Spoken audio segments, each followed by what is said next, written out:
Hello, so we're going to have a look at carrying out some column subtraction, and we're going to use the base 10 equipment to help us understand what the notation is when we are actually doing the written formal method.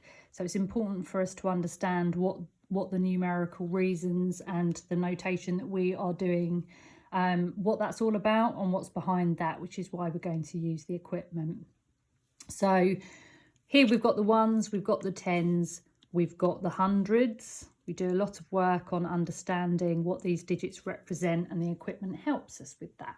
So I'm just going to set this up. I've got 3 ones, I've got 2 tens, and I've got 5 hundreds. Okay, so now I'm going to just readjust my screen slightly so that we can see what we're doing. Okay, so you can hopefully just about see that. And now what I'm going to do is I'm going to start my calculation.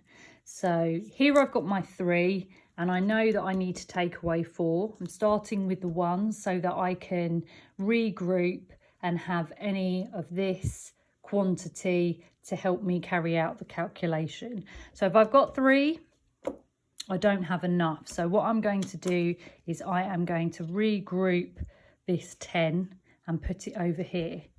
So you might have seen when we do these calculations, we put a little 1 here.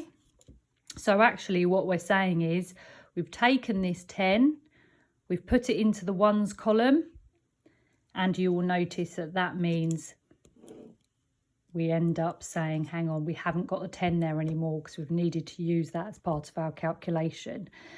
Now, at the moment, because it's a 10 and it's not a 1, we are going to regroup the ones, which is what we're doing and what we mean when we're doing this notation. So I'm just going to pop my 10 ones there. So now I know that that is in total 13. So I'm going to take away my 4.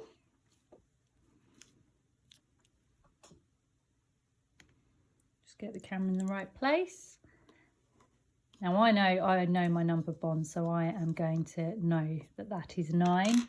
You might want to count from 4 up to 13 to work out the difference. 5, 6, 7, 8, 9, 10, 11, 12, 13. Or you could count back 4. There are different ways that you could do it. The way that I do it is I know that 13, take away 3 and take 1 more would actually be 9. So that's what I've got left. I've got my 9 ones. Now I am doing is I'm focusing on the tens. Now the good news is for this one, I haven't got any regrouping I need to do. And I know that because the tens digit up here isn't less than what I've got here. So that's something you can look at when you do your calculations to know whether you're going to have to use the regrouping system and exchange to help you continue the calculation, or whether it's just going to be as simple as working with digits. So if I've got 110, it's telling me to take 110 away. That is going to leave me with a 0. Now I'm going to make sure I put in my 0, because if I don't do that, then it's going to be quite a different number, because I've got to show I've got no tens, because this is where my hundreds needs to be. So here I've got my 500s, and I'm taking away the 200s, and that's leaving me with 3. And you'll see that I didn't need to regroup there, because look, my digit at the top is bigger, which means that I'm able to carry out the calculation.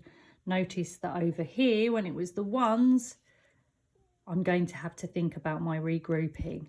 So it can be a good idea for you to actually have a look at your calculation before you get started, because that will let you know when you're going to need to regroup and when you're not. So now it's your turn to have a go and to do it on your paper, to set up your top number, and then to see if you can work through this process yourself until you're really confident with how this works.